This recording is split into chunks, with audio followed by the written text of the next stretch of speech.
People are now nitpicking Erika Kirk and the roughly 40 seconds of airtime that she got on television yesterday when Donald Trump acknowledged her at his State of the Union address. Let's go ahead and get into it. So, if you remember yesterday, Caroline Levitt announced that Erika Kirk will be one of Donald Trump's special guests for the State of the Union. And Erika Kirk ended up doing that. He acknowledged her, all of that stuff. And it was really only about 40 seconds. Now, I was dead wrong because in yesterday's video, I said that I thought that Donald Trump was going to at least hint at Candace Owens and many of the other people who have been critical of Erika Kirk, including Candace Owens, dropping this docu-series, investigative docu-series on Erika Kirk today. And yeah, I was wrong. He did not do that at all. As a matter of fact, Erika Kirk's segment was much shorter than the woman next to her. I don't remember her name, but if you guys remember that viral video of the woman who got murdered, basically stabbed on the train by this guy, I don't remember the name. But you guys know what I'm talking about. That video went super viral. That lady got way more airtime than Erika Kirk did. Erika Kirk got about maybe 35, 40 seconds, and the lady next to her got like a few minutes. And people were actually calling out a new word, guys. I've never heard of this before. They said that Erika Kirk got grief mogged, which I just want to be very clear. I do not agree with that whole thing of grief mog. And I'm not saying that I even agree with some of the speculation and criticisms that people have of Erika Kirk's appearance yesterday at State of the Union.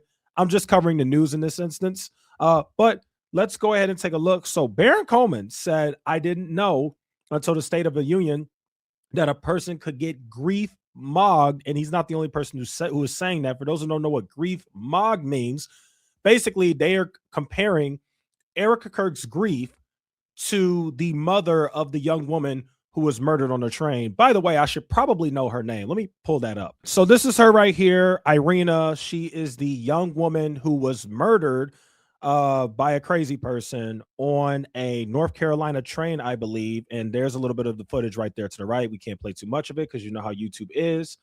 So people are saying that the mother of Irina grief mogged Erika Kirk. And let's actually go to the video right here. I mean, it says here, Erika Kirk's State of the Union demeanor goes viral. Commenters on social media argued Charlie Kirk's widow was acting weird, fake, and performative at the State of the Union address. Do you spot anything strange? And we're just going to go ahead and play the video right here. So people are comparing Erika Kirk's reaction to her husband's death to Irina's mother's reaction to the death of her daughter. So you can see right there, and I have to mute it because of the music, but you can see that she looks visibly more upset. I will admit that. But I don't know about grief mogged, but yes, she does look more upset. You know, I mean, obviously, Erika Kirk looks upset. I do think that this is authentic. Some people don't. That's fine. Everybody's entitled to their own opinion. But there's Erika Kirk. I don't see any tears, but obviously, you know, you see some emotion there. And then they kept going over to Irina and just kind of showing her. We'll kind of go back here.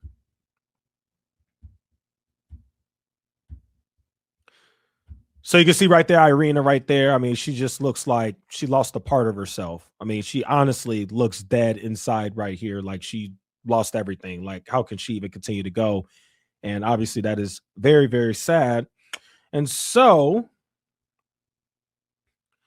now, right here, somebody actually made a TikTok, like a parody of Erika Kirk and kind of making fun of her. And I wanted to play this because this actually kind of went viral yesterday after Erika Kirk went on the Trump State of the Union address. Again, I am not saying that I endorse this or agree with it.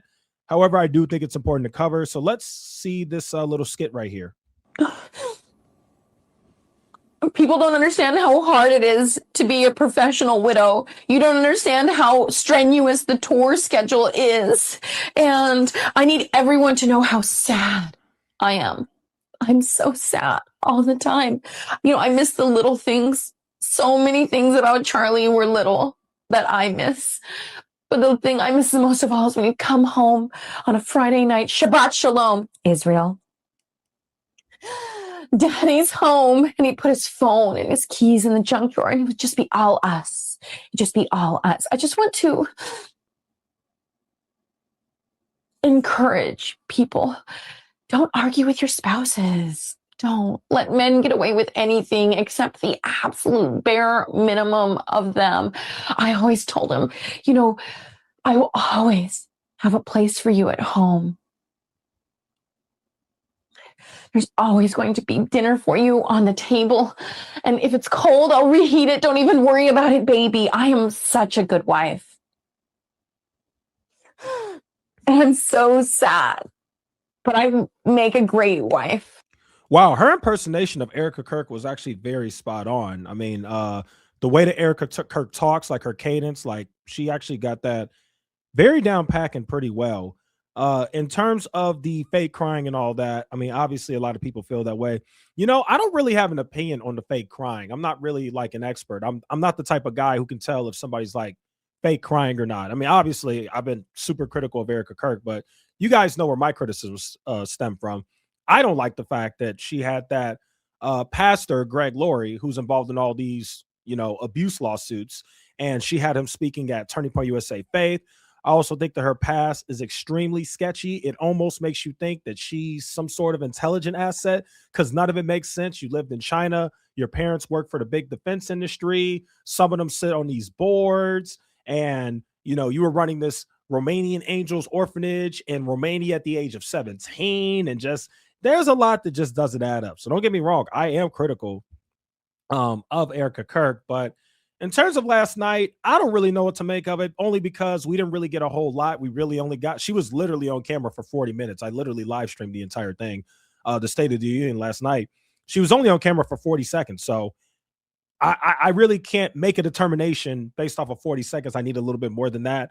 Somebody posted this picture right here, just showing all the different faces that Erika has made. And again, people have been ultra critical of that, obviously.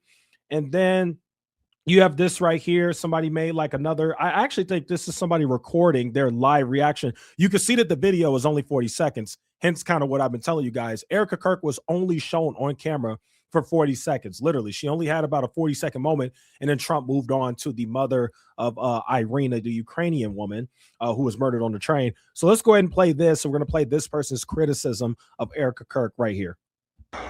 So last year, Charlie was violently murdered by an assassin and martyred, really martyred for his beliefs.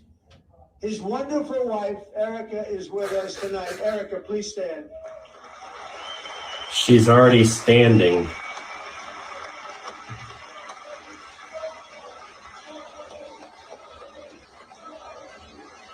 Oh my God. So all come together to reaffirm that America is one nation under. And then the Daily Mail actually wrote an article on Erika Kirk, and it says this right here: as Erika Kirk finally comes out of hiding at State of the Union, shock new expose plagues giggling widow who can't shake questions over her tears in those leather pants. And then we scroll down right here. Erika, we're reading this part right here. Erika has been keeping something of a low profile ever since Candace Owens leaked the video conference call in January showing Erika laughing with employees of Turning Point USA, the organization her late husband founded around 2 weeks after his death.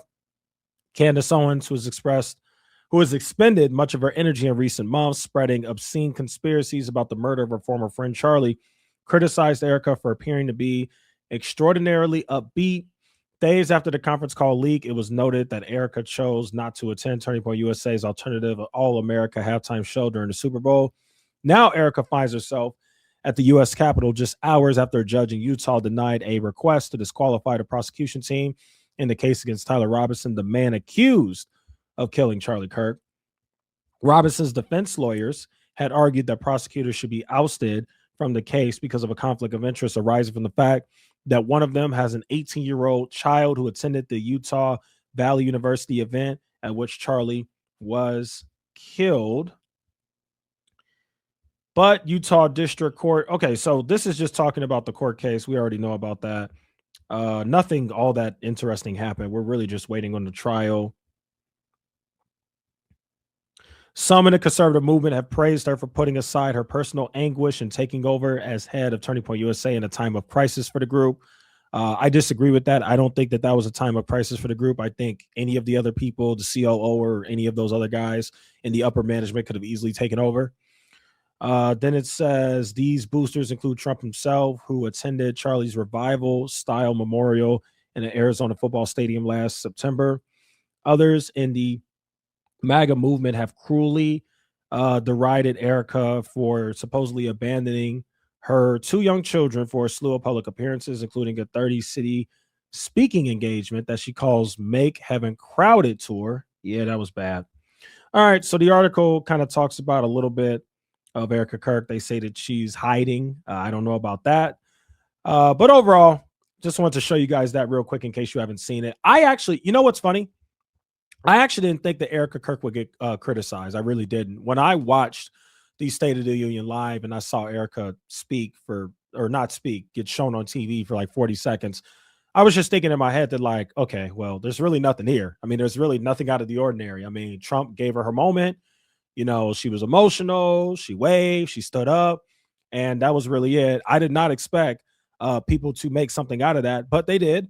And I'm not sure I agree with that. That doesn't mean that she doesn't deserve criticism, and I'm not critical and skeptical of her, but I don't know if yesterday was really this like big deal.